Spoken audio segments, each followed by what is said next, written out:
Vamos lá. Grupo 18 é o grupo da Maria Eduarda Barros, Camila Aguiar, João Pedro, Marcelo Vitor, Maria Clara e Maria Laura. Quem vai apresentar? Minha testa está brilhando. Oi, Maria Eduarda.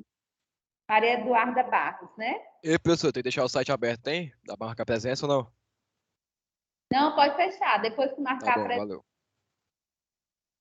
Grupo 18, grupo 19, Gabriel Lazes, Maria Fernanda, Ana Júlia, Camila, Maria Eduarda e João Guilherme. Quem vai falar? É a Ana Júlia? Não, professora, sou eu, Camila. Camila Araújo. E o grupo 25, Maria Eduarda Feitosa, Maria Eduarda Ribeiro, Maria Eduarda... Ai, Feitosa de novo, peraí, repeti 2 vezes. Maria Clara Bezerra, Beatriz Nunes e Benedito Gabriel. Quase não sai. Pronto, presente. Beatriz. E a Beatriz vai falar, né? São 3 agora. No próximo são 4 grupos. Artigo 3. Vocês lembram como é a dinâmica, né? Vou colocar os tópicos e à medida que eu for falando, os tópicos vocês vão discutindo.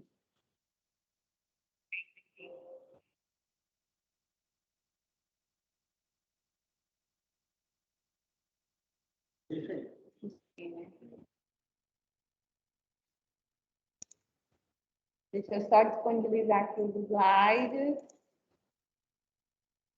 Estão visualizando?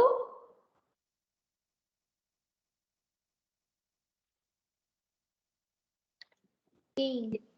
Sim, né? Ó, então vamos lá. Artigo 3, discutindo o contexto das definições de ácido e base, inclusive é um artigo que foi o último artigo discutido na aula passada. Os pontos discutidos lá não serão discutidos agora. O objetivo desse artigo é a definição dos conceitos de ácido e base, de acordo com o contexto original de Arrhenius, Brochet, Lowry e Lewis. Então, vocês têm que saber a aplicação desse conceito na identificação dessas substâncias, certo? Que pode ter o caráter ácido ou base. Entendido? Vamos lá, para os tópicos. Primeiro tópico aí apresentado. Ácidos inorgânicos. Voltando. Botar logo os 4 tópicos primeiros, a gente discute e em seguida a gente passa para o próximo slide. Ácidos inorgânicos são nomeados de acordo com o elemento ao qual ele era derivado. Neste caso, outro tópico importantíssimo também, que eu queria que vocês falassem um pouco, é sobre a presença do hidrogênio como elemento essencial para os ácidos e não o oxigênio. Na aula passada, nós vimos que Lavoisier aplicou a identificação do oxigênio no caráter ácido de um composto. Então, aí seria uma informação seguinte, né, contradizendo a proposta de Lavoisier. Terceiro tópico, um ácido, base ou sal, ao serem dissolvidos em água, dissociam-se espontaneamente em íons positivos e negativos. E o quarto tópico desse slide é que soluções salinas podem conduzir eletricidade, o que é compatível com a existência de espécies carregadas em solução. Ok? Então, podemos começar aí.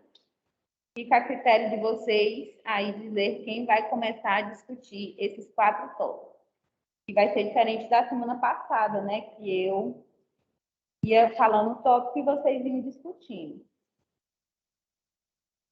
Fala o nome e o grupo. Podem começar. Grupo G18, G19 e G25.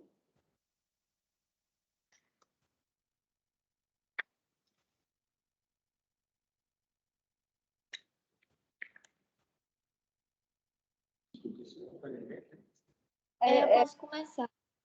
Quem é? Beatriz Nunes. Beatriz. Certo, Beatriz.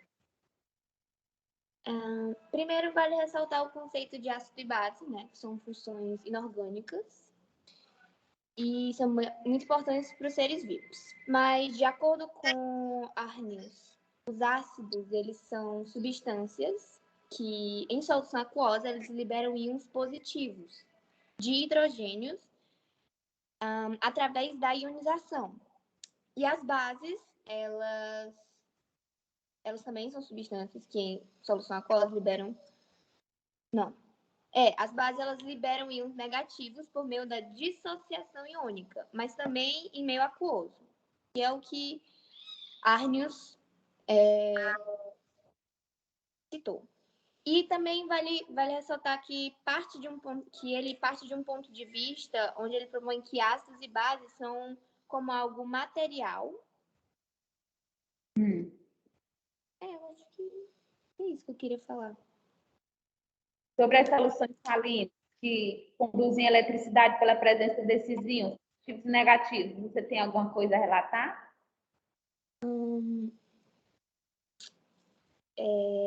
Eu posso falar dessa parte.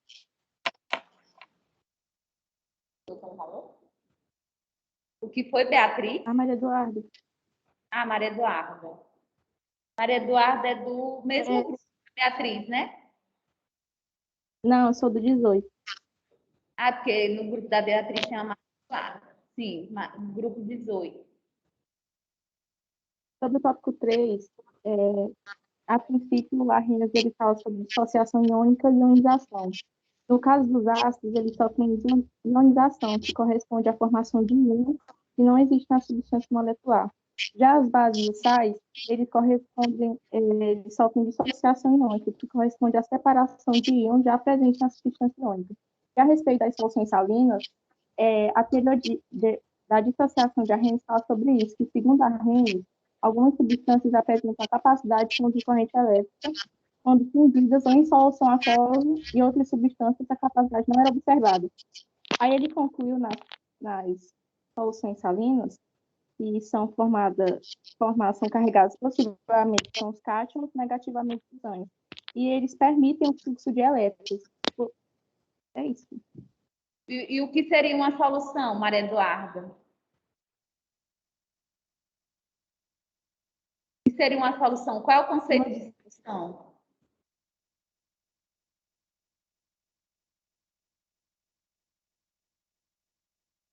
Alguém sabe o conceito de solução em química? Não é etimológica, a origem da palavra em química. O que significa solução?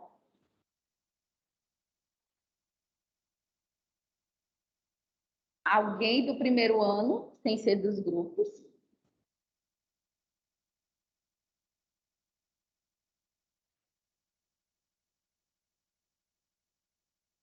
G19, Camila.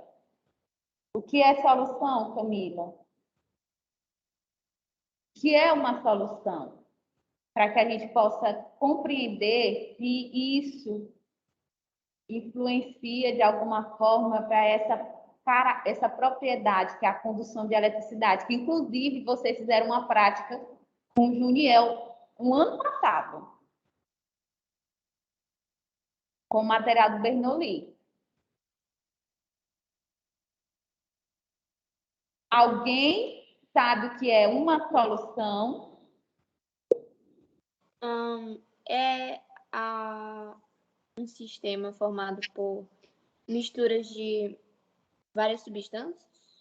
Presença de substâncias diferentes. Só que quando a gente fala de solução, tem que ter um solvente, certo? Tem que ter um solvente e um soluto. Água e sal. A mistura de água e sal, podemos ter uma solução?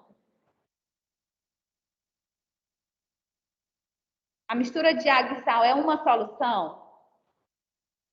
É sim. É uma solução, porque ali nós vamos ter o quê? Nós vamos ter uma substância que vai funcionar como solvente. O solvente tem a característica de realizar uma ação na outra substância. E essa substância que sofre o efeito dessa ação, realizado pelo solvente, nós chamamos de soluto.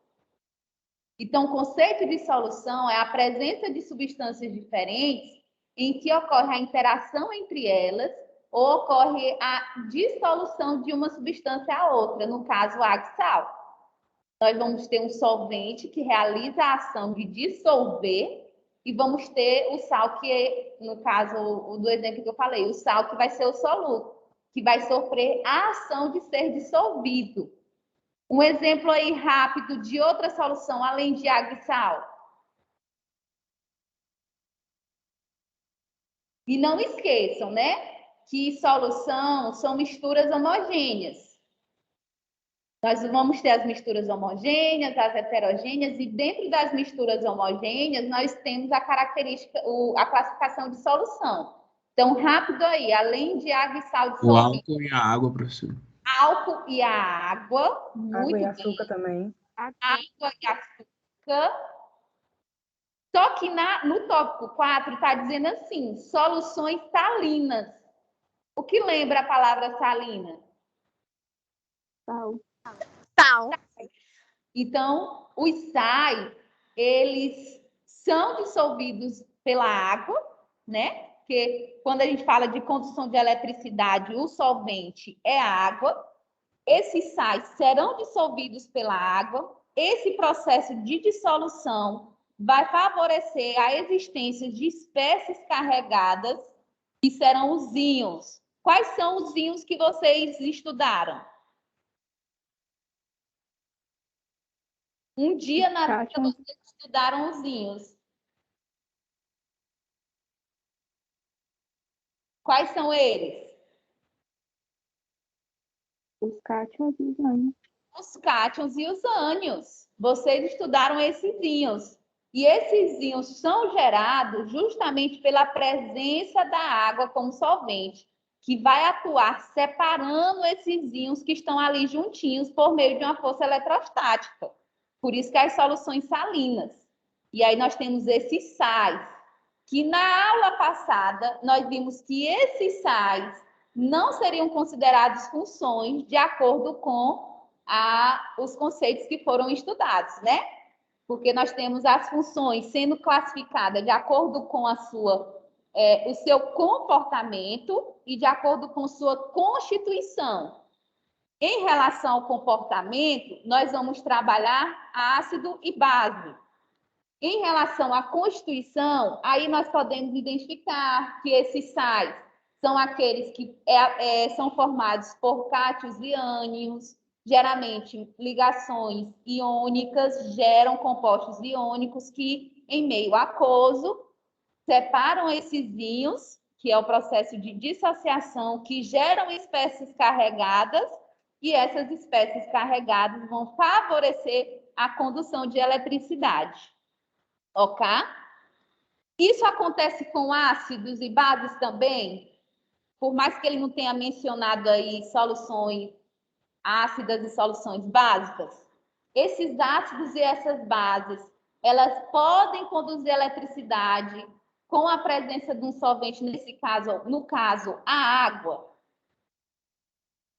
Me digam aí. E vocês fizeram esse experimento o ano passado. Vamos lembrar aí, que eu sei que vocês lembram de coisas muito mais, que já passou há 10 anos. Por que não lembrar de uma prática do ano passado? Vamos lá. Esse comportamento de condução de eletricidade pode acontecer também com ácidos e bases, quando dissolvidos em água?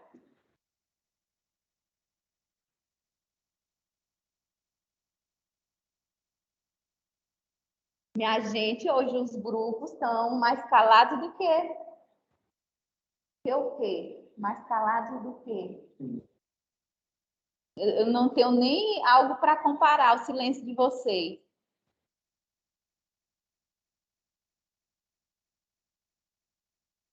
Maria Eduarda, Camila e Beatriz. Eu acredito que sim, porque eles são partículas carregadas pelos íons, então a minha resposta seria sim. A resposta seria sim, porque os íons geram essa... Os ácidos, eles podem conduzir corrente elétrica quando estão dissolvidos em água, porque quando eles estão no meio aquoso, eles sofrem ionização, ou seja, liberam os íons. E as bases dos metais alcalinos, elas também podem conduzir corrente elétrica quando estão no estado líquido. Perfeito, muito bem. O ácido, nesse caso, ele sofre ionização. Quem foi que falou? Quem foi que falou? Maria Eduarda Barros. Maria Eduarda, como a Maria Eduarda falou, esses ácidos em meio aquoso, essas substâncias vão sofrer ionização e liberar íons, né? As bases também vão gerar íons, principalmente as bases metais alcalinos e alcalinos terrosos, que são solúveis, com exceção, umas das pequenas exceções, e os sais também, certo? Agora, ninguém falou sobre o tópico 2, o fato do hidrogênio ser essencial para os ácidos. Aí nós aplicamos a questão do conceito comportamental ou constitucional.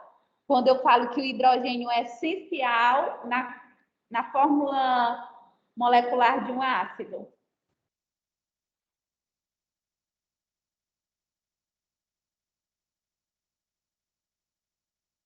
Lá, isso foi falado aula passada. Nós temos dois conceitos, um conceito comportamental e constitucional. Nesse tópico 2, e o hidrogênio é essencial para os ácidos. Qual conceito nós estamos aplicando? Eu acho que é porque os ácidos, para eles sofrerem ionização, eles precisam de íons positivos de hidrogênio. E o oxigênio, ele atrai um número maior de partículas de carga negativa. Seria isso? Não, não. A informação é o seguinte, o que está dizendo o tópico? Que a substância, para ser um ácido, tem que ter hidrogênio e não oxigênio. É isso que o tópico está dizendo. Essa informação, ele entra no conceito... Porque no meio Acho que é porque quando entra no meio aquoso, a substância, quando ela libera o hidrônio, que é o H3O+, ela se comporta como um ácido. Certo, mas isso de acordo com que teoria? De Arrhenius? A de Arrhenius. A de Arrhenius. E aí, por isso que essa informação, né, está de acordo com a teoria de Arrhenius, porque para liberar o íon H3O+, que também ele fala de H+, é quando tem o hidrogênio. Então, é necessário ter o hidrogênio. Por isso que nós temos dois tipos de classificações de ácidos. Alguém lembra quais são esses dois tipos?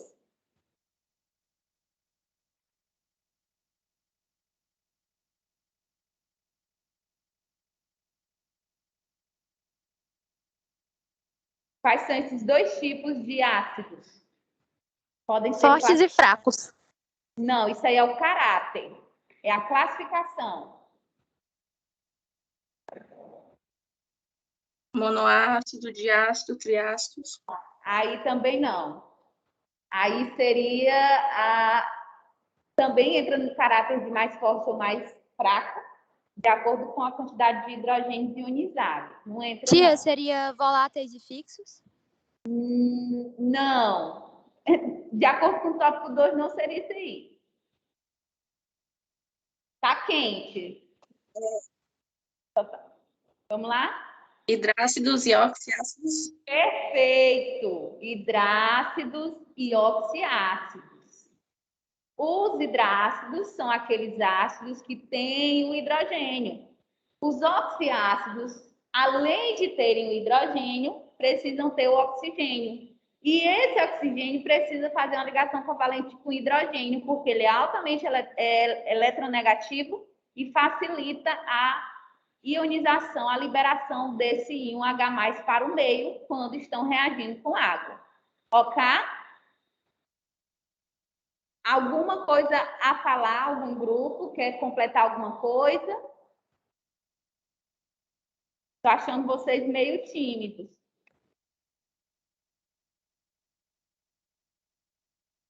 Podemos ir para o próximo slide? Tia, Oh, tá me escutando? estou. Eu só queria acrescentar a minha parte, que eu tinha ficado do artigo. Acho que era do terceiro tópico, de que a Arrhenius foi que sugeriu que um ácido base ou sal, que ao serem dissolvido em água, eles se dissociavam espontaneamente em íons positivos e negativos. Ele usou dados empíricos para explicar a ideia da dissociação eletrolítica, que é pelo fato das soluções salinas, que é o quarto tópico, conduzirem eletricidade, que era compatível com a existência de espécies carregadas em solução. Aí ele também propôs que um sal pode existir tanto como uma espécie não dissociada, como sobre a forma de íons A+ e B-, e assim, de modo que o equilíbrio ele existiria em qualquer solução de um sal em água. Só isso mesmo. Certo. Quem foi que falou? Maria Clara Farias. Maria Clara. Qual é o grupo, Maria? É o 25. Maria Clara Bezerra, é? Isso. Ah, tá. É porque eu não gosto muito do Bezerra. Ah, não gosto muito de dizer. Pois tá bom, Maria Clara Farias. Professora, Oi. ele usou o fato das soluções salinas conduzirem a eletricidade e afirmou que em solução aquosa os ácidos e bases são completamente dissociados. São fortes e parcialmente fracos. Quem foi que falou? Camila, do 19. Quem? Do 19? Camila. Camila. Como eu não consigo distinguir a voz de vocês, você fala o nome antes, pode ser? Nas próximas vezes fala o nome. Tá bom. E Camila, o teu áudio está um pouquinho ruim. Tenta diminuir talvez um pouco o volume que está assim. Como é que eu posso dizer que está assim? Estourado. Pronto? Tá melhor, professor? Fala aí de novo, Camila. Tá melhor? Melhorou. Tópico. Aí é o 5, né? 5. Em solução aquosa, os ácidos e bases são completamente dissociados quando são fortes e parcialmente quando são fracos. Aí entra lá o que vocês falaram de ácido forte e ácido fraco. Agora eu quero que vocês comentem sobre isso. O outro tópico. Brosset introduziu que um par de ácido base conjugado com uma ligação recíproca que ocorre, né, em par de ácido base conjugado com a ligação recíproca de propriedades ácidas e básicas. Aí tem que lembrar o que diz a teoria de Brosset. E, por fim, reações importantes de ácido e base. Neutralização, os grupos já falaram sobre neutralização aula passada. Hidrólise e reações com indicadores, que também falamos de reações com indicadores, que nós estamos vendo isso desde lá do experimento com o Lapachol. Se vocês tiverem aprendido isso, eu vou mudar de nome. Porque eu já falei isso em todas as aulas possíveis. Vamos lá, podem começar.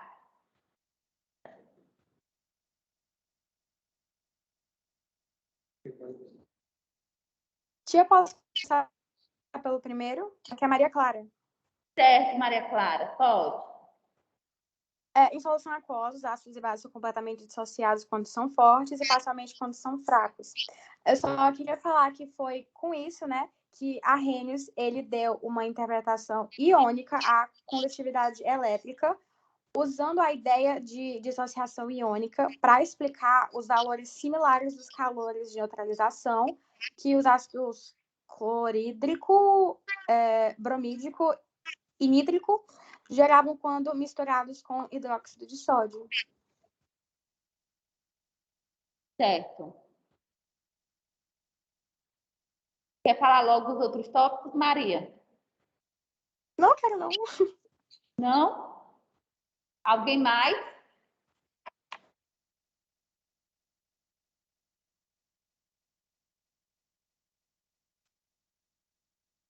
Alguém? Eu posso falar do último tópico. É Beatriz Nunes. Primeiro, vale ressaltar que a neutralização,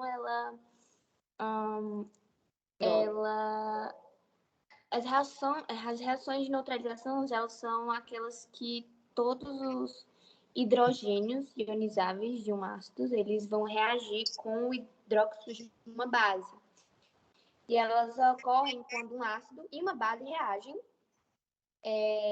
formando sal e água. E quando é misturado com um ácido e uma base, essa substância ela irá neutralizar as outras propriedades. Não, ela vai neutralizar a propriedade da outra. E aí essa reação ela é denominada neutralização, certo?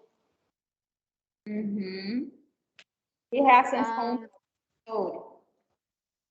Tá. Aí a hidrólise, eu posso falar que ela é um processo que acontece a quebra de moléculas na presença de uma substância aquosa, da água, na verdade. E a hidrólise, ela consiste na realização de qualquer tipo de reação química em que ocorra a quebra de uma molécula causada pela ação da molécula da água, né?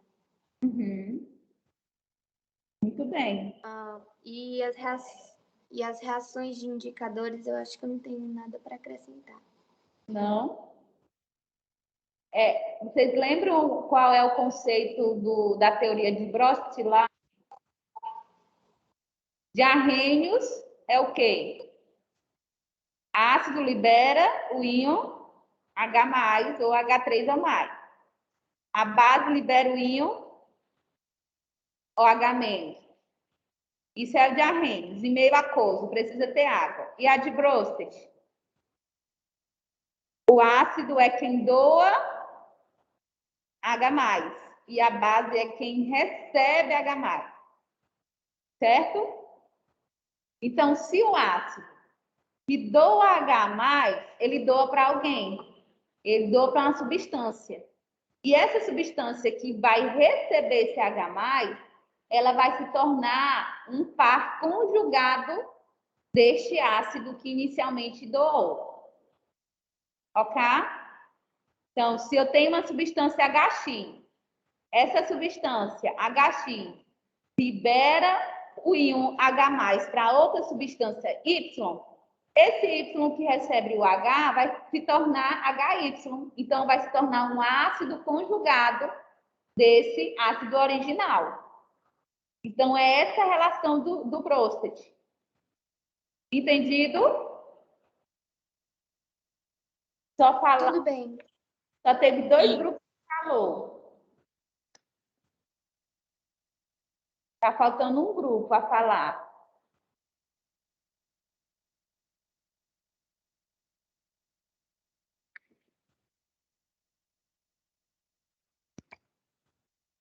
E em relação a esses ácidos dissociados, fortes ou fracos?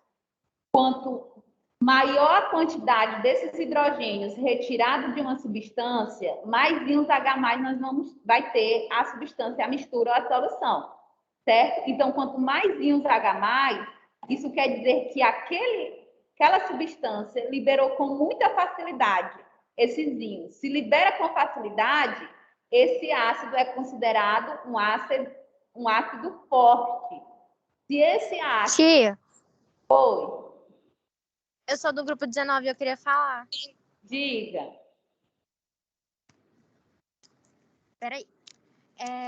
Convertendo... isso aqui eu peguei sobre uma parte que eu falei do meu artigo.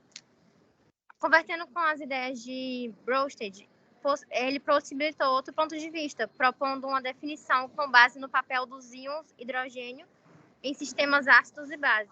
O primeiro afirmou que um composto é um ácido se for parcial / completamente separado em solução. Então, os termos foram definidos em relação à transferência de íons de hidrogênio. Ao misturar dois sistemas simples, o resultante é um equilíbrio. Daí vem a ideia de um par ácido-base conjugado. Conjugado, muito bem. E aí, quanto mais forte for esse ácido, com mais facilidade vai liberar esse íon ao meio. Quanto mais fraco, mais difícil, mais dificuldade vai ter a liberação desse íon pelo processo de ionização, né? Ok? Já tem mais aí 3 tópicos. 3 não, 5. A acidez forte acontece em misturas e não em um composto isolado. No caso, o HCl só se torna ácido quando misturados em água. Ácido não doa próton por si só, desculpa. Eita, mas eu andei foi longe. Não doa próton por si só. Ácido é qualquer molécula ou íon com agrupamento incompleto de elétrons em torno de seus átomos. Restringir o grupo de ácido para substâncias que contêm hidrogênio é considerar os oxidantes como substâncias que contêm oxigênio. E aí, o que vocês podem falar de cada tópico? Posso começar, tia? Pode. Quem é? É a Maria Clara aqui. Maria Clara. Farias? Isso. Só para deixar claro, tia, eu sou do mesmo grupo da Beatriz, viu? Caso a senhora esteja trocando. Tá.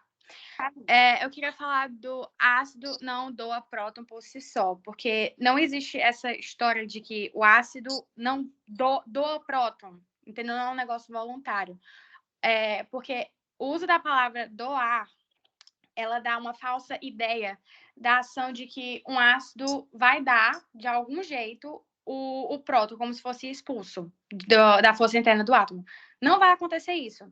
O que acontece é a ação de uma base, que vai ter a propriedade de quebrar a ligação que mantém o próton, formando dessa forma o ácido.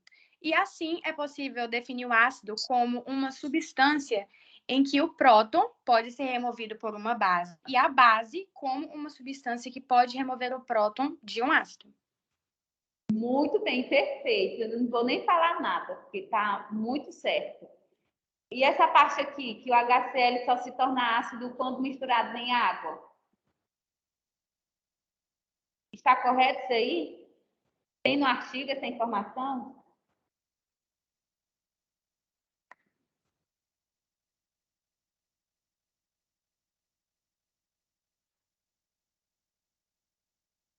O HCl, do jeito que está aí no slide, é o ácido clorídrico? A formulazinha HCl é o ácido clorídrico?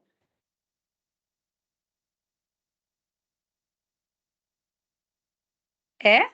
Acho que é. Não, não é o ácido clorídrico. É o cloreto de hidrogênio. Só é o ácido clorídrico se tivesse a informação que esse HCl é aquoso.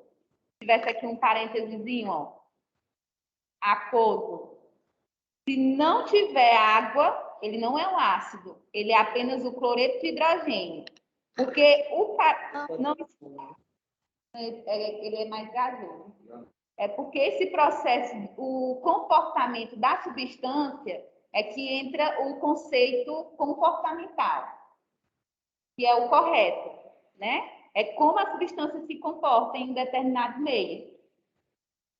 Certo? E no caso... Entendi.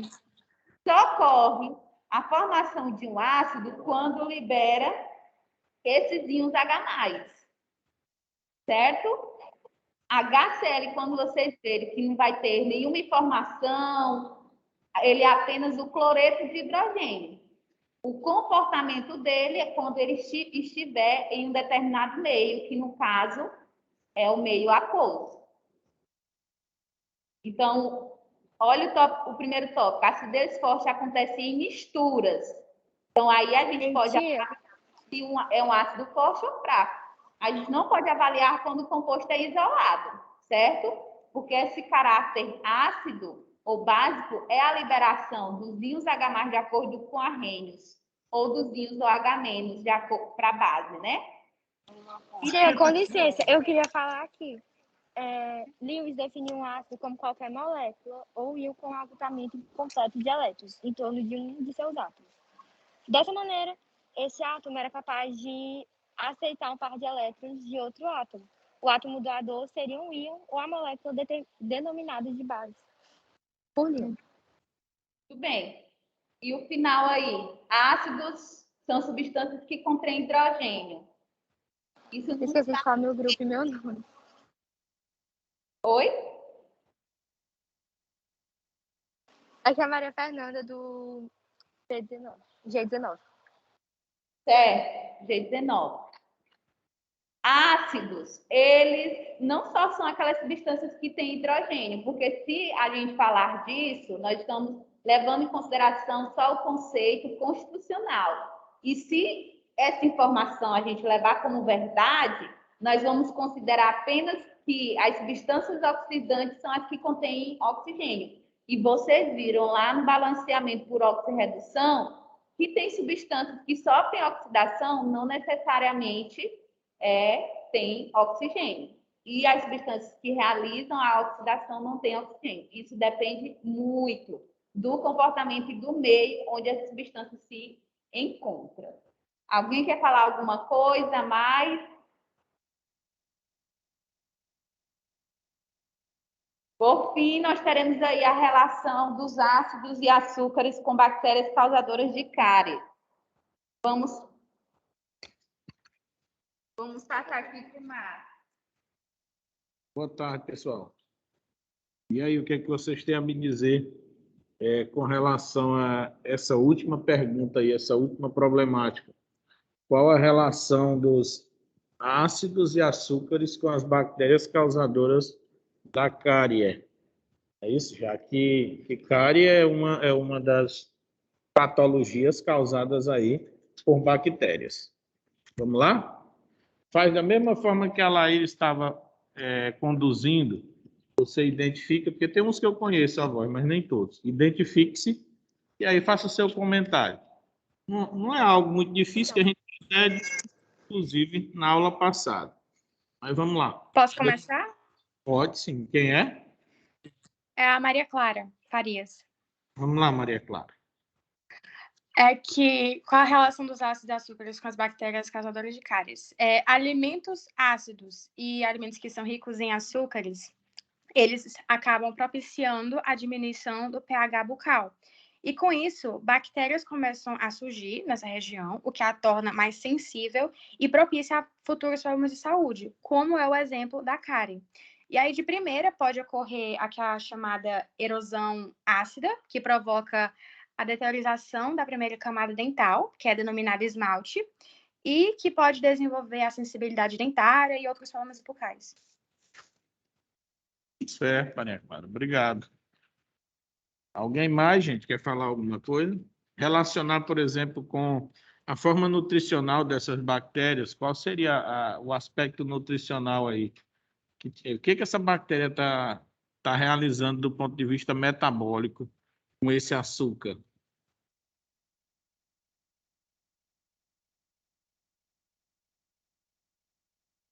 Tem, turma? Que tipo de metabolismo é esse aí? É um metabolismo autótrofo? É um metabolismo heterótrofo? O que está acontecendo com relação a essas bactérias?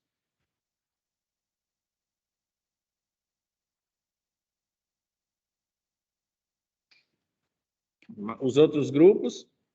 18 e 19. 18 e 19.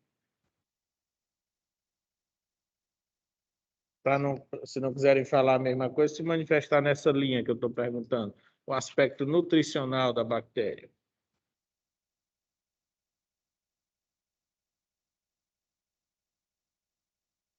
Nada? Eles estão tão tímidos. Então, estão caladinhos. Pessoal, essa bactéria é uma bactéria heterótrofa, né? No caso aí. As bactérias, elas vão... Na boca tem tanta bactéria aeróbica, né? E assim como também nós temos bactérias facultativas. Não é isso?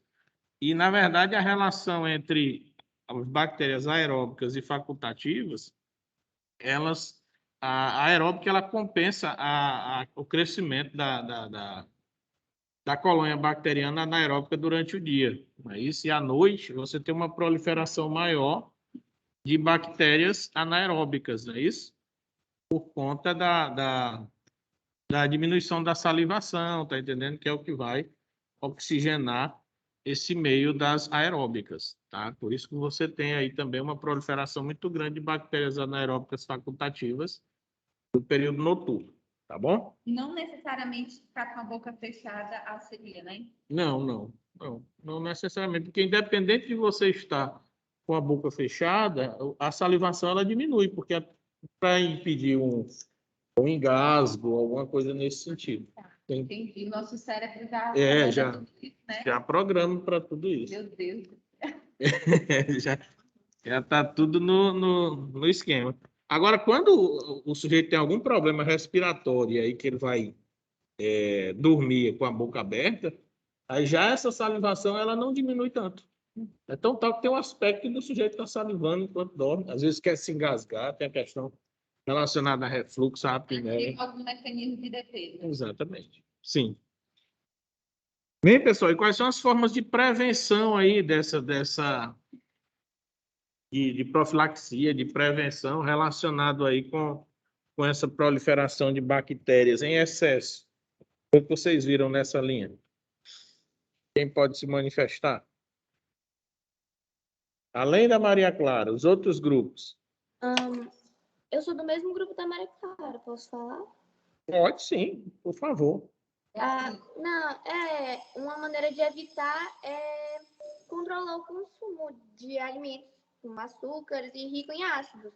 Por exemplo, a laranja, refrigerantes. Sim, sim. Tem, de fato, alimentos com acidez elevada, no caso aí uma fruta cítrica, né? E a questão dos alimentos doces, os refrigerantes. Também você tem aí. E também a higienização bucal. Também o quê? A higienização bucal, né? Que Pronto. é a melhor forma de eliminar uma bactéria. Certo. Cocô nos dentes, né? A higienização bucal, a questão da visita periódica ao profissional, ao dentista, não é isso? Cuidado com o consumo frequente, em intervalos muito curtos de alimentos muito ácidos, de alimentos muito doces, tá bom? Certo? Então, esses são os cuidados necessários para que você diminua essa colônia bacteriana na sua cavidade bucal. Tá certo? Mais alguém dos outros grupos querem se manifestar, porque não esqueçam que eu não gostaria de lembrar, mas esse comentário aqui ainda falta um ponto de biologia, não é isso, gente? Um seria a chave, o outro ponto seria relacionado a esse comentário. Então, se o seu grupo não se manifesta, nós não temos como avaliar. Ei, tio, com licença, teria como o senhor fazer outra pergunta relacionada a esse tópico, porque as meninas do outro grupo já responderam? Tem sim. Deixa eu te fazer uma pergunta aqui. Eu até anotei aqui.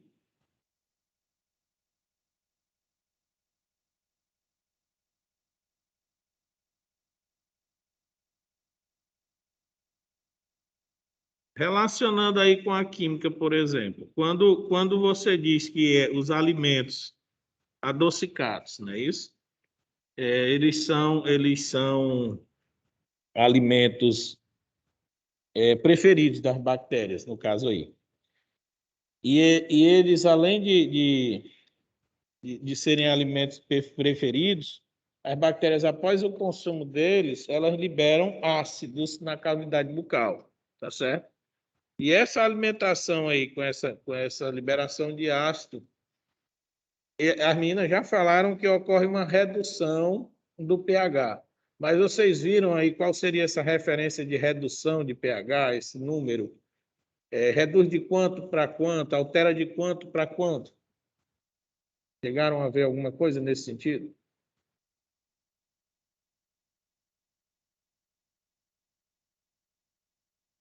Uma outra pergunta também para já ir pensando, quem está querendo trabalhar. Por exemplo, quando ele diz aí que a bactéria causa dano nos dentes, que danos são esses relacionados a um sal mineral que a gente estudou, que a gente trabalhou, a um íon mineral que nós trabalhamos lá na bioquímica, no início das substâncias, quando falamos de substâncias inorgânicas, água e sais minerais? Qual seria esse sal mineral aí, que ele tem um papel importantíssimo na cavidade bucal, e como é que ele seria degradado? Como é que essa... Oi? É o flúor. É o flúor, sim. Quem falou? João Guilherme, do 19. João Guilherme, do grupo 19. E aí, João, o que acontece com ele? Qual é o papel desse flúor e o que essa alteração de pH vai causar nele? O que ele constitui no dente, nos dentes? O que ele compõe?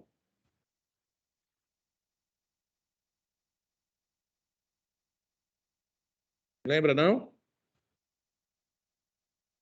Ele é um componente do esmalte dos dentes, né, pessoal? E esse esmalte do dente aí, com essa diminuição do pH, com essa acidez, ele é degradado. Ele, aos poucos, ele vai se esvaindo e aí, consequentemente, o dente fica fragilizado, perde essa proteção, justamente para o aparecimento de colônias bacterianas de cáries.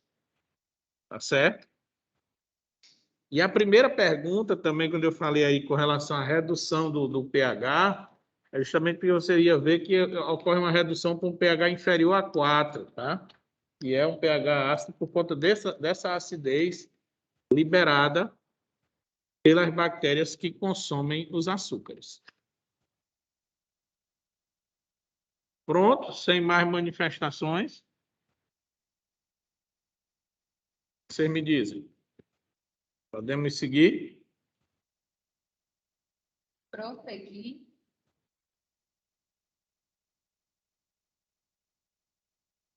Pronto, né? Vamos lá, Laís. A segunda afirmação seria constitucional. Emily? Você entendeu Tio, quando eu falei? rapidão, quando se... Ui, desculpa. Com licença. O senhor perguntou, aqui é o do grupo 19, a Maria Fernanda, sobre a questão do pH na boca. E a saliva saudável se mantém com pH entre 6 e 7,2. E as alterações podem variar, né? Aí é importante saber que esses níveis variam ao longo do dia em função da hidratação do organismo e também dos alimentos que a gente ingere. E a higienização bucal também interfere nesse fator. Quando os dentes estão sujos, existe uma maior propensação para acidez. Aí eu queria só voltar nesse tópico. Tá ótimo, Fernanda. Obrigado. Sim. A escovação ela também altera o pH, e o pH da boca é um pH neutro, como você disse no início, mas a liberação dos ácidos pelas bactérias torna-o mais baixo, consequentemente mais ácido. Tá bom? Tá certo. Estou respondendo a Emily. A segunda afirmação seria constitucional? Tópico 2, né? O hidrogênio é essencial para os ácidos. Isso seria constitucional, não comportamental, certo? Emily, comportamental é a forma com que aquela substância reage em determinado meio. Liberando íon, recebendo o par de elétrons, isso é mais reacional. Constitucional é em relação à forma molecular. Então, agora nós vamos para o artigo 2, para o grupo 6, que é o grupo da Isabel Carvalho, Ana Beatriz Santos, Beatriz Costa, Evelyn Alves, Yasmin Barbosa, Maria Luísa. Alguém por aí?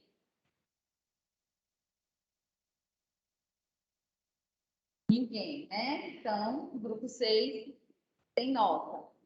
Próximo grupo, grupo 10. Grupo 10 é o grupo da Beatriz Sequef, inclusive tive o prazer de conhecê-la já. A Beatriz é que está de atestado, é? Não sei. Vê bem aqui que o Expedito... Tem outras Beatriz. O Expedito me mandou uma Beatriz. Beatriz Costa. Não é a Costa, não.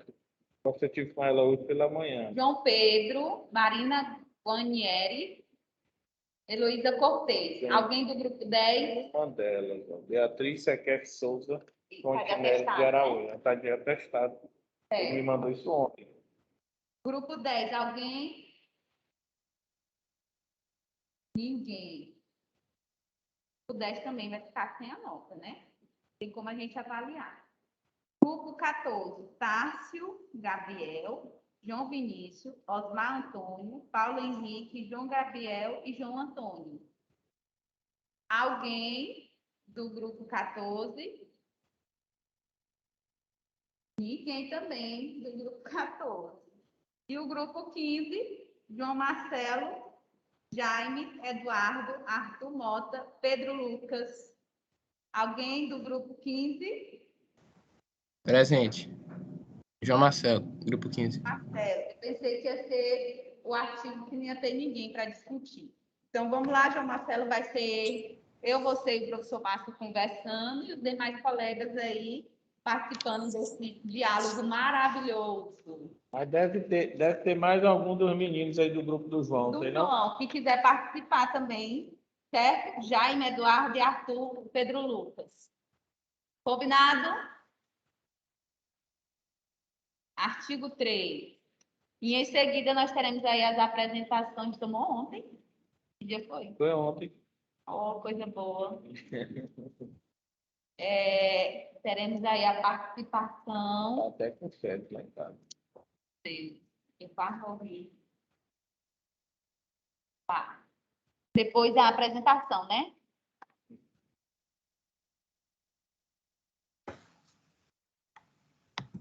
Só o grupo 15. Ai, não sei.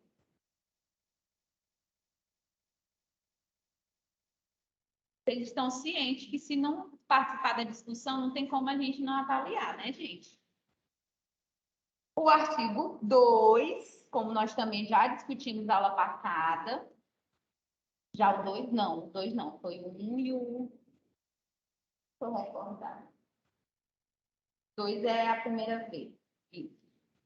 Teorias ácidas de base do século XX, objetivo deste artigo é contemplar a história da química como parte da história, ressaltar como o conhecimento científico é construído e apresentar as diferentes teorias ácidas de base propostas durante o século XX, mostrando sua evolução em relação. E, inclusive, são muitas, né?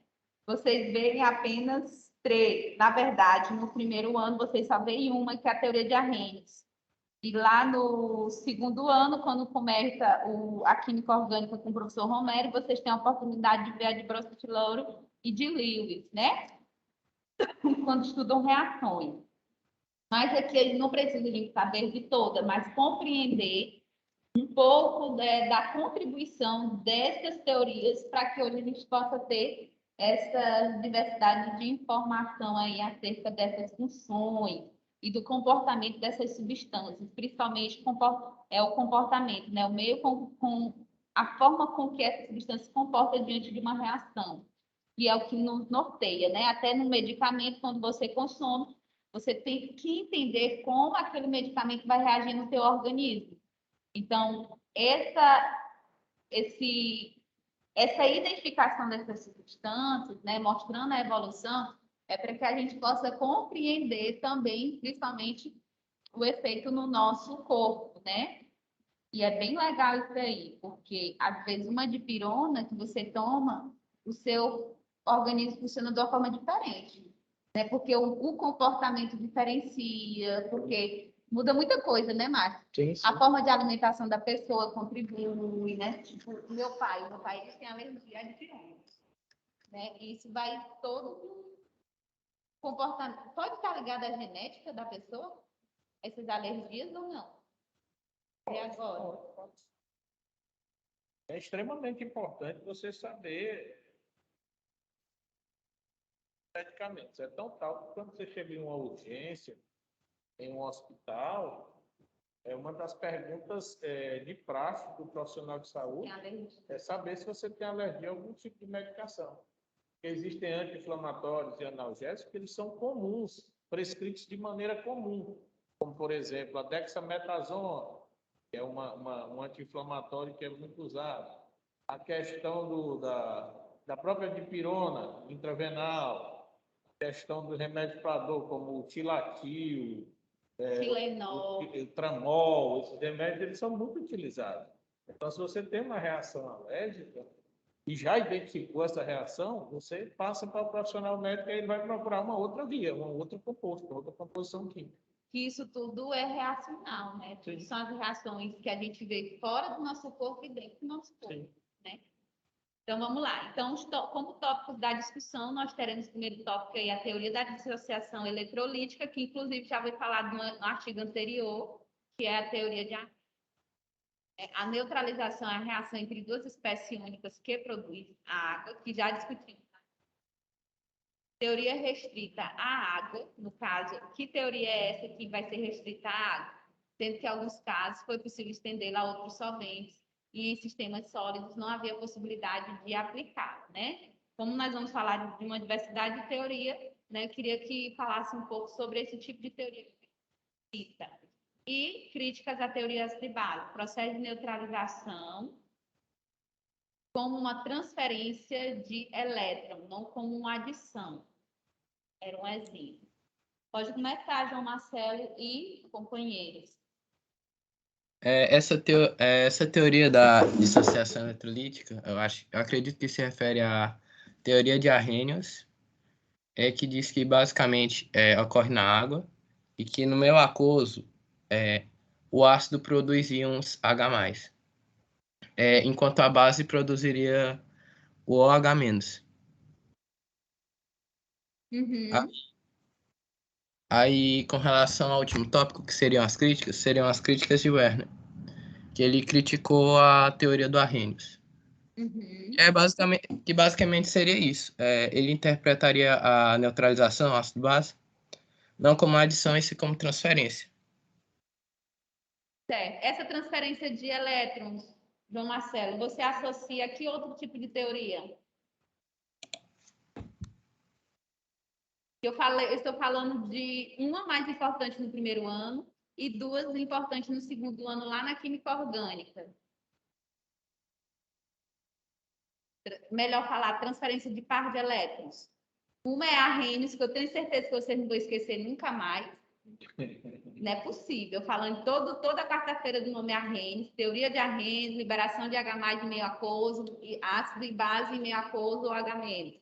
Aí temos a teoria de Bronsted, que é quem doa próton H+, é ácido, e quem recebe esse próton H+, é uma base.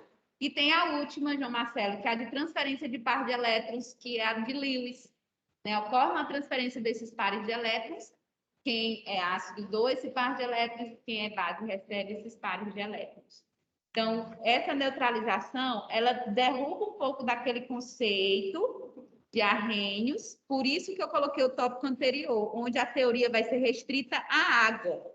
Qual é a teoria restrita à água? Mesmo? Acabei de falar, mas eu queria que vocês me lembrassem. Arrhenius. Arrhenius é restrita à água. Então, a gente esquece um pouco da teoria de Arrhenius e aplica esses efeitos dos pares de elétrons e de H+. Ok? Alguma coisa aí, pessoal do João Marcelo, do grupo do João Marcelo? A mais? Não? Então, vamos lá. Aí nós temos duas reações. Queria que vocês olhassem essas duas reações e me explicassem de acordo com esse tópico aqui, que o processo de neutralização ocorre como uma transferência de elétrons, não como uma adição. Para isso, você tem que saber o que é uma reação o que é uma adição, os tipos lá das reações. Vocês viram quantos tipos de reações lá? Adição. O que mais? Vocês já viram esses tipos de reações? A classificação das reações.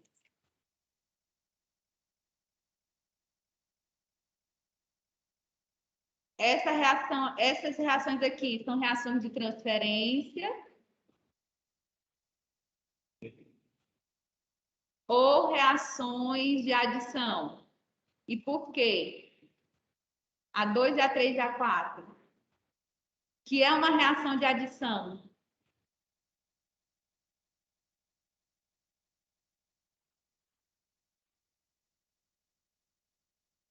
Olhando para a reação, você consegue dizer, aqui é uma reação de adição. Eu acredito que esse primeiro grupo aí que a senhora circulou seria a de adição. Por quê? Porque, A formação de um único produto, não é isso?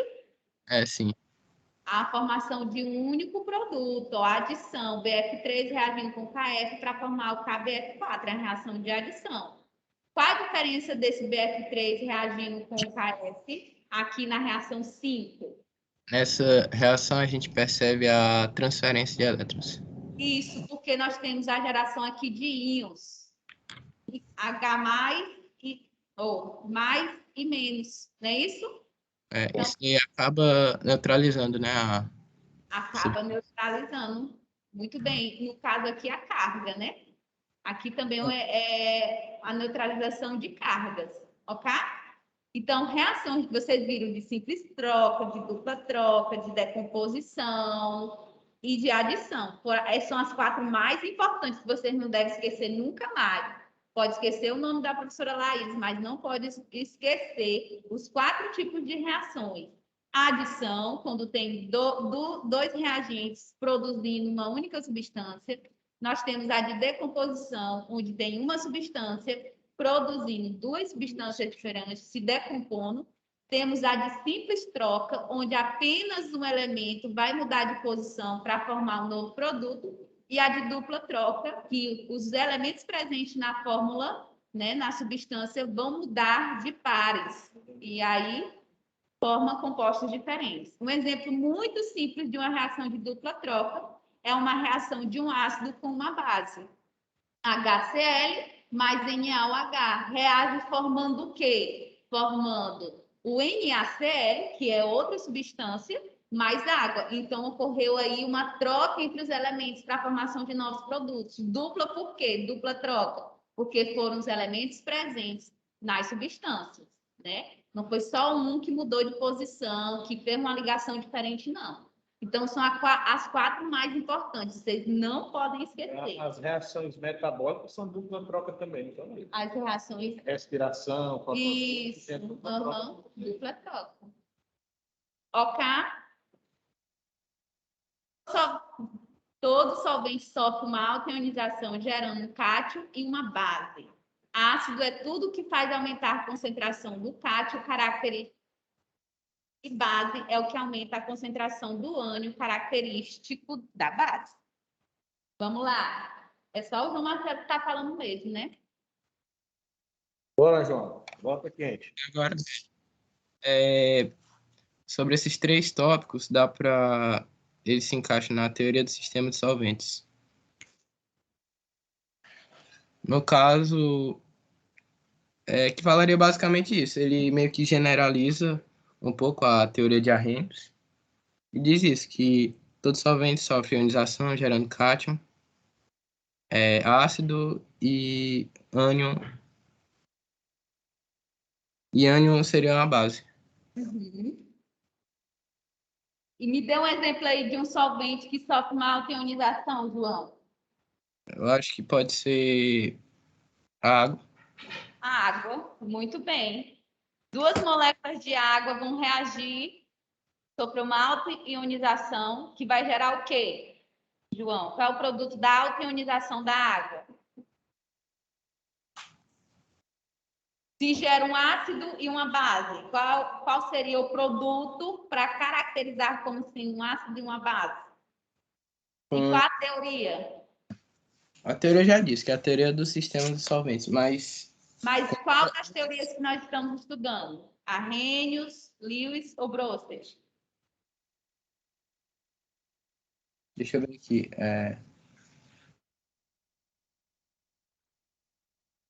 Eu vou voltar aqui a esse espaço.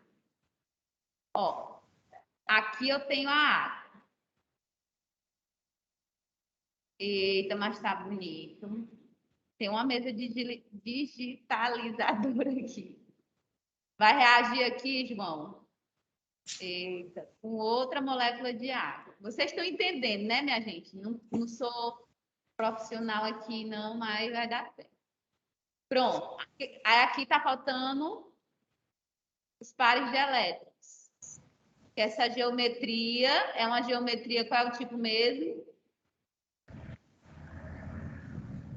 Angular. Angular. Muito bem. Por que é uma geometria angular?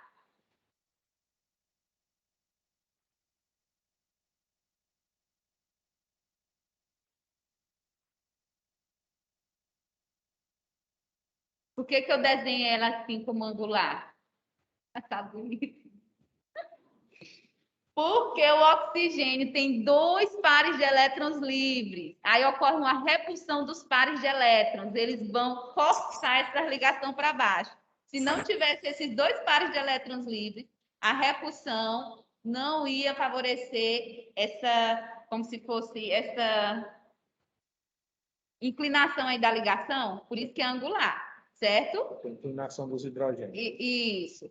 Aqui é a teoria de repulsão dos pares eletrônicos. Sobrou par de elétron, ocorre um efeito de repulsão. Sobrou 2 pares de elétrons, o efeito de repulsão vai ser muito maior. No caso da água, nós temos aí 2 pares de elétrons não ligantes porque eles não estão ligando com ninguém. Quem está ligando aqui é esse par de elétron aqui do oxigênio e hidrogênio, e esse aqui também, certo? Então, vai sofrer uma autoionização aqui. Nós temos pares de elétrons não ligantes.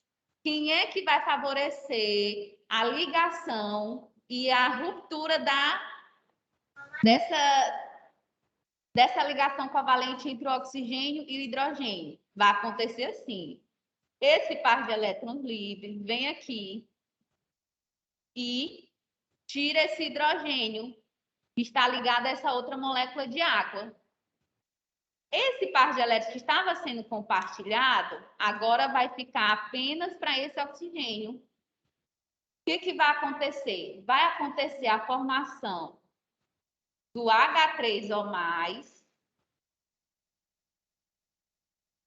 porque agora o hidrogênio está participando dessa outra molécula.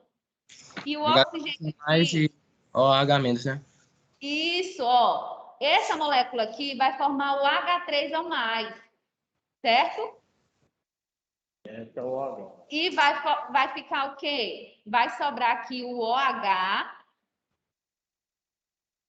que vai ter um elétron aí que em excesso, que era o elétron que ele estava compartilhando aqui, agora não está mais. Então, sobrou aqui esse elétronzinho para ele. E esse aqui, que já estava estabilizado, vai ficar faltando um elétron porque entrou o hidrogênio, entenderam?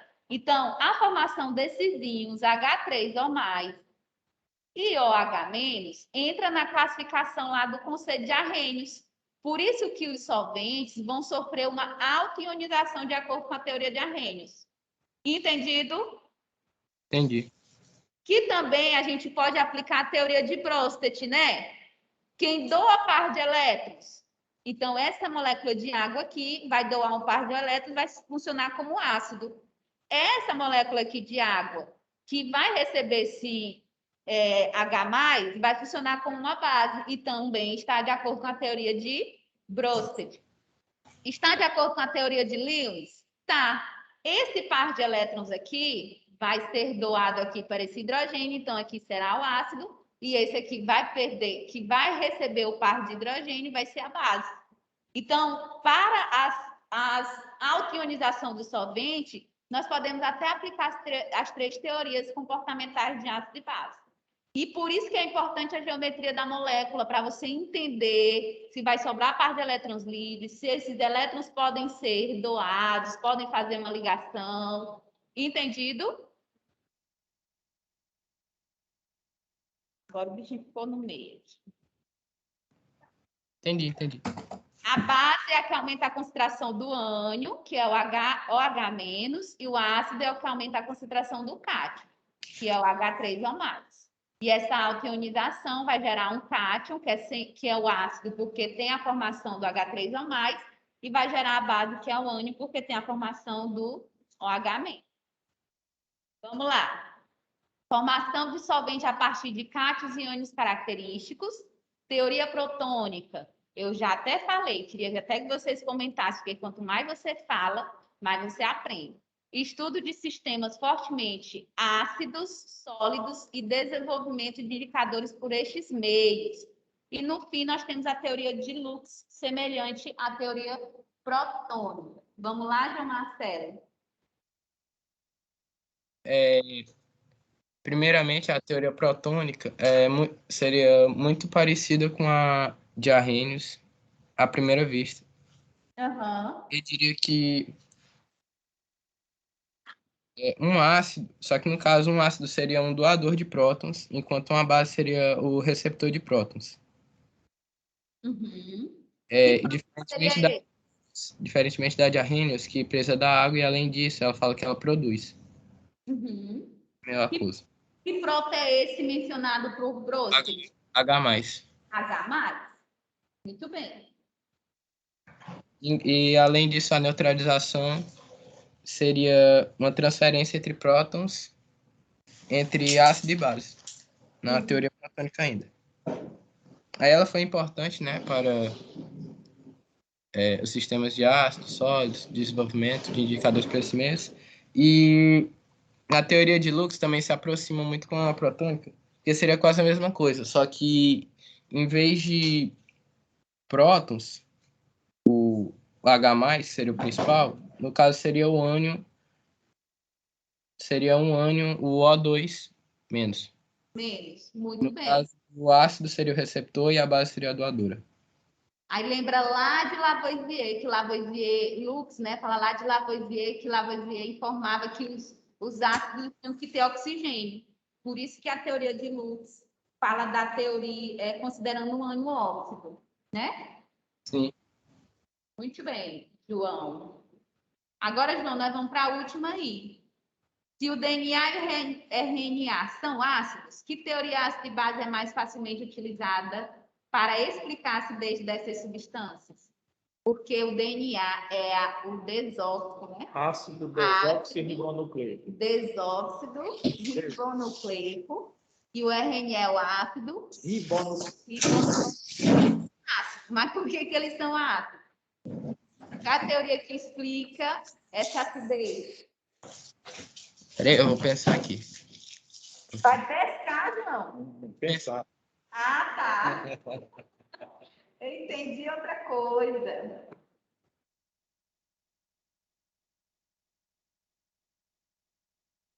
Se o povo do meu grupo também quiser falar um pouquinho aí. Seria bom, né? O grupo aí do João. Me aliviar um pouquinho, rapaz. Vocês também, viu?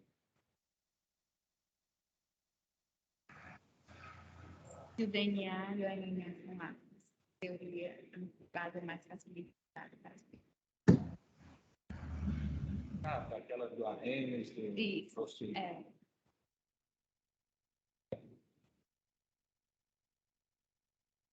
A gente poderia botar a estrutura aqui, né? Eu vou botar aqui a estrutura aqui para você visualizar melhor. Tá bom.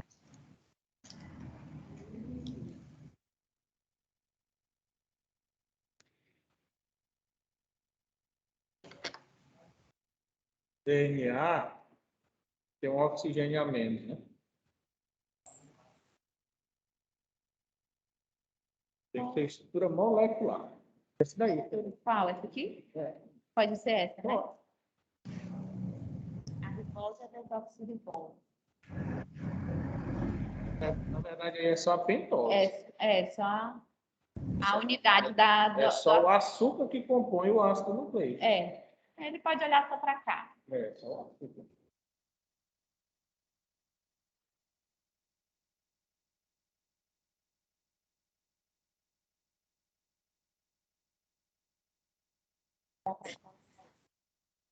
Deixa aí, tem.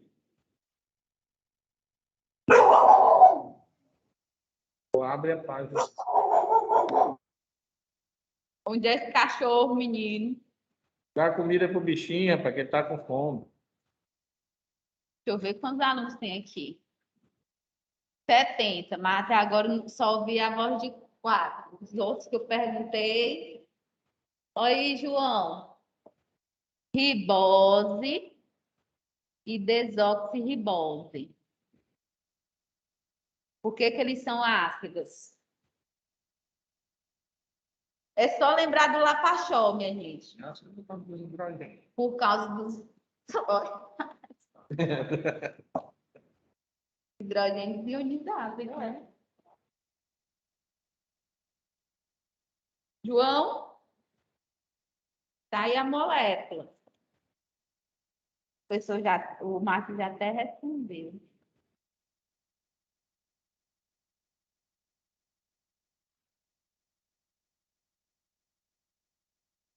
João? Oi. Vamos pensar aqui. João, olhe para a ribose aí, o açúcar, né? Uhum. Correspondente à ribose. O que tem aí de interessante que nós falamos muito ao decorrer das teorias? Na forma molecular.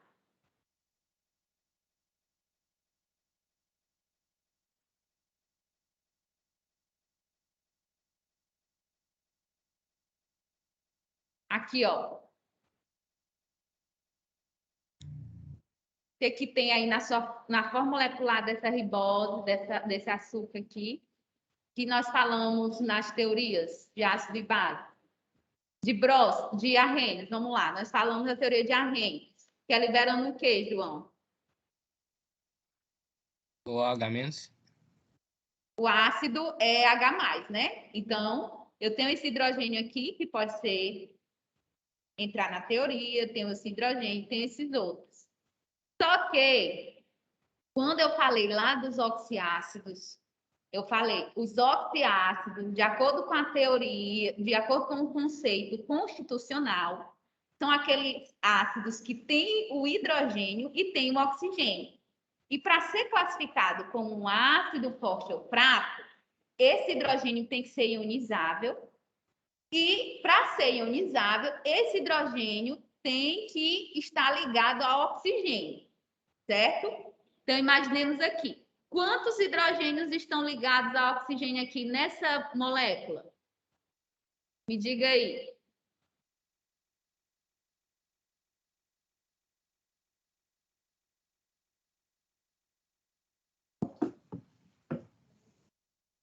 Entendeu a pergunta, João? Contei 8. Não, quantos deles pode ser ionizável? Ah, sim. Os ionizáveis são aqueles ligados diretamente ao oxigênio. Quantos deles pode ser ionizável? Esses dois aí. De baixo, né? Muito bem. Então, esses dois hidrogênios aqui podem sofrer ionização, ou seja, podem sair da molécula. Esses outros aqui, eles não vão dar o caráter ácido desse açúcar. Por quê? Esses hidrogênios ligados a carbono, eles não saem aqui com facilidade. Não vai ter uma base aqui para retirar esses hidrogênios tão fortes, a não ser que ocorra outro tipo de reação. Ok? Então, aqui, esses hidrogênios aqui são os hidrogênios ionizáveis.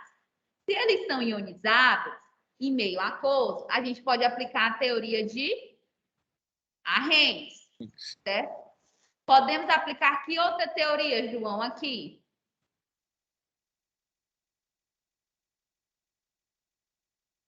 Pode aplicar a teoria protônica? O que diz a teoria protônica de Bronsted? Acho que pode. Pode, porque a protônica é Um doador de prótons. No doador caso de próton. das IH. Esse hidrogênio não pode sair daqui porque está ligado ao oxigênio? Então, pode explicar a protônica também. A mesma coisa acontece aqui com a desoxirribose.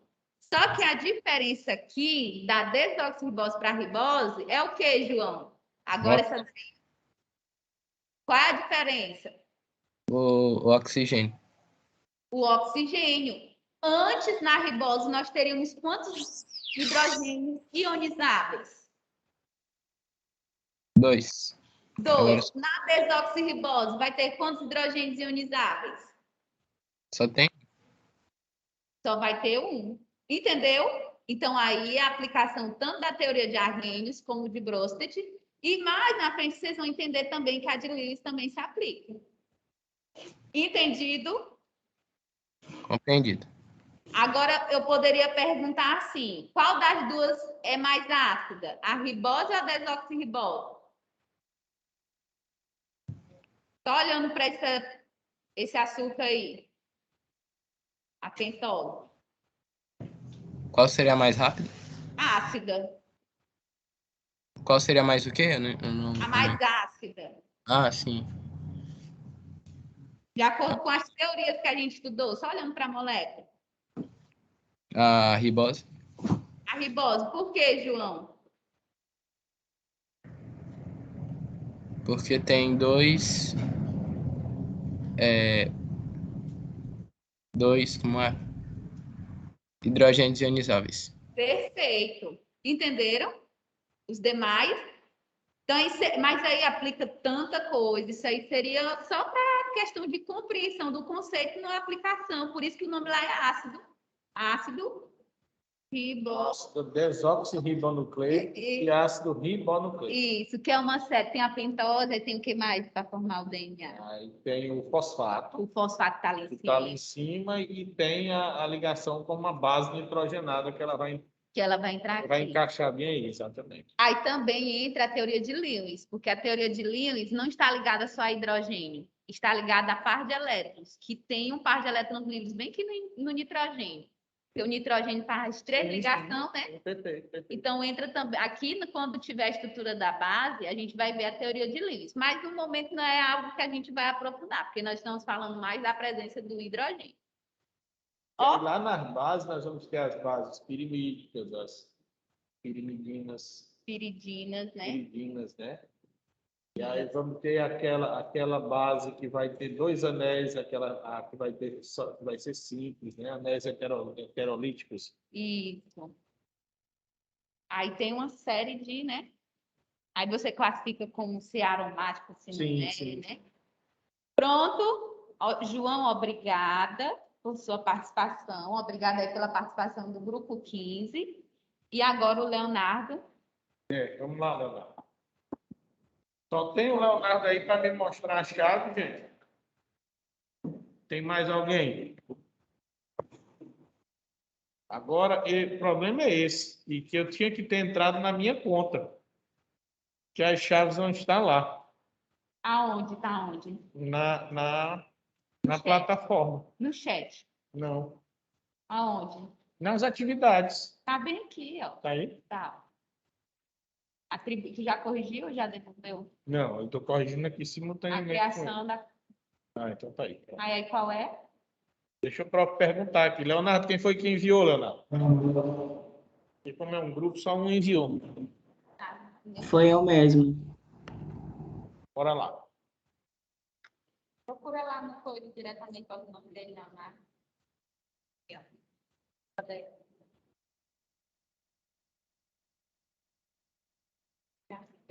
Não tá funcionando não. Tá. Nome Não, o cara não tá... É porque tu clicou, bem aqui.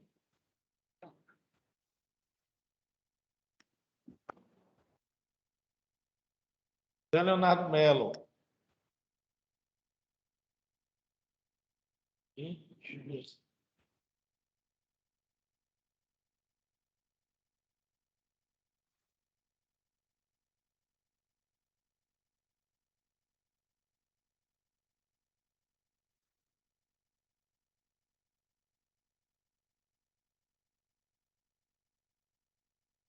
Pronto, Léo. Eu não estou com minhas imagens aqui, mas aí chegar lá eu dou uma olhada. Eu não estou com elas aqui agora, não. Que eu abro no outro computador. Mas vamos lá. Tudo bem. Para a gente fazer essa chave dicotômica, eu precisei escolher as plantas, né? Aí eu escolhi as plantas de 1 a 6 do material que o senhor disponibilizou e separei as características dela. A primeira ponto de característica que eu peguei foi a divisão de folhas, que eu utilizei as simples. Aí todas todas eram simples, nenhuma, entendeu? Aí a outra foi tipo de nervura, que é a perinérvia. Aí só uma espécie que não era perinérvia, que ela era palminérvia. A todas as outras, A1, A2, A3, A4, A5 eram. O formato, a outra característica era o formato ovalada, aí só a 1 e 4 que era ovalada, e a espécie 2, 3 e 5 e 6 não eram. A 2 era lanceolada, a 3 lanceolada também, a 5 reniforme e a sexta romboidal. E a última característica foi o tipo de recorte, que foi cerrada que eu utilizei, que a maioria era cerrada. Na verdade, era metade. 3 espécies eram características, 2 lisas e uma lobada, e a 1, a 4 e a 6 era a cerrada. Aí foi isso. Leonardo, deixa eu te perguntar uma coisa. Eu vou só fechar com minhas imagens. Se de fato a imagem 1, 4 e 6 tem o recorte cerrado, viu? Porque eu não sei se eu tinha três Tá exemplos. bom. Se eu tinha 3 exemplos lá de recorte cerrado, não. Sinceramente, agora eu não estou com a imagem aqui, que quando eu abro o notebook, ela fica aqui do lado. Mas tudo bem. Eu vou pegar a imagem, eu vou levar lá em casa, eu vou dar uma olhada e aí eu devolvo para vocês aí a nota. Tudo bem. O grupo, Leonardo, além de você. Os participantes do grupo? Sim. Porque eu não estou Sou eu, Leonardo, Eduardo Vitória, Amanda, Juliana e a Thaís. Vocês são do A, né? Isso. Amanda, a Thaís, exato. As meninas me disseram que tinha o trabalho da Thaís. Leonardo, Eduardo, Amanda, Thaís, quem mais? Juliana. E Juliana. A Gil. Juliana, 1A. Pois pronto. Então eu vou levar lá. E aí eu Pois dou tá o bom. feedback para vocês, tá? Obrigado, viu? Mas está bem estruturada, tá? Só preciso eu confirmar as características. Porque quando eu estou com a imagem aqui, eu já vou logo questionando vocês. Mas hoje eu não estou com elas, infelizmente. Tá certo. Espera aí, deixa eu ver bem aqui. Deixa aqui. Volta para cá. Volta para cá. Deixa aqui. Agora tinha Laíris. Mais alguém? Tem mais alguém? As meninas que me falaram hoje de manhã. Mas ela não estava no primeiro trabalho, dificilmente vai estar. A Beatriz, a Isabel, parece. Tinha um outro grupo do A também, mas não se manifestaram. Eu tenho um aviso importante. Que amanhã eu vou estar a manhã toda no laboratório para receber o meu presente do Dia dos Professores, viu? É bom que vocês me conhecem pessoalmente. Pronto. Amanhã eu estarei recebendo, e quem não estiver nessa semana aqui, na terça-feira eu estarei também no laboratório, né, Márcia? Não se acanhe, não. Pode trazer na outra semana. Não se preocupe. E outra coisa, na terça-feira eu vou passar na sala, o Márcio porque não tem horário para fazer isso, e nem o professor Rafael. Mas eu vou passar nas salas explicando como vai ser. Ah, meu Deus! Ô, Benedito! Ele já disse isso aí hoje pela manhã. Tem razão, velho. Ei, aí eu vou passar explicando como vai ser a nossa atividade presencial. Só deixando aqui claro que vai ser livre para quem quiser vir. Vai ser no dia 9, à tarde. Nós vamos disponibilizar a programação direitinho, como vai ser a organização para vocês. E para isso precisa confirmar a presença. Mas estamos fechando aí a nossa programação, e aí no dia 9, só marquem na agenda de vocês, no dia 9, que vai ser uma terça-feira. Por que vai ser uma terça-feira? Porque a nossa programação depende de algumas pessoas que vão estar conosco. Então, a disponibilidade dessas pessoas é para terça-feira. Entendido? Alguma coisa a mais? Não, né? Então, até mais. Um bom descanso para você. Vou trazer o Baixega, não se preocupem. Tchau. Espero que tenha sido uma tarde de aprendizado para todos. E até a próxima semana, no mesmo bate-horário. Olha aí a Podira aí, rapaz. Olha a carinha dela. Tchau, gente. Até mais. Não esqueça do meu presente.